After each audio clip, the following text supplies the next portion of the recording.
এখানেই আসে ক্ষমতার প্রকৃত প্রশ্ন। রাজনীতিতে ক্ষমতা মানে শুধু পদ নয়, বরং প্রভাব, সিদ্ধান্ত গ্রহণের সক্ষমতা এবং রাজনৈতিকভাবে টিকে থাকার স্বাধীনতা। এই জায়গাগুলোতে নারীরা এখনো পিছিয়ে, কারণ রাজনীতির যে নেটওয়ার্ক, দলীয় অর্থনীতি, পৃষ্ঠপোষকতা, স্থানীয় ক্ষমতার কাঠামো, এসবই ঐতিহাসিকভাবে পুরুষদের নিয়ন্ত্রণে গড়ে উঠেছে। ভারতের ক্ষেত্রে একই চিত্র দেখা যায়। স্থানীয় পর্যায়ে পঞ্চায়েত ব্যবস্থায় নারীদের জন্য কোটা থাকা সত্ত্বেও বহু ক্ষেত্রে প্রকৃত সিদ্ধান্ত নেন তাদের স্বামী বা পরিবারের পুরুষ সদস্যরা।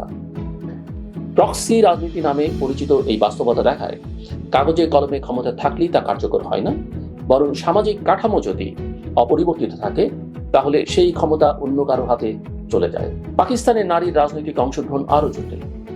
সেখানে সংরক্ষিত আসন থাকলেও সরাসরি নির্বাচনে নারীর উপস্থিতি খুবই কম, কারণ রাজনৈতিক সহিংসতা, সামাজিক বাধা এবং অর্থনৈতিক সীমাবদ্ধতা নারীদের রাজনীতিতে প্রবেশের পথকে কঠিন করে তোলে।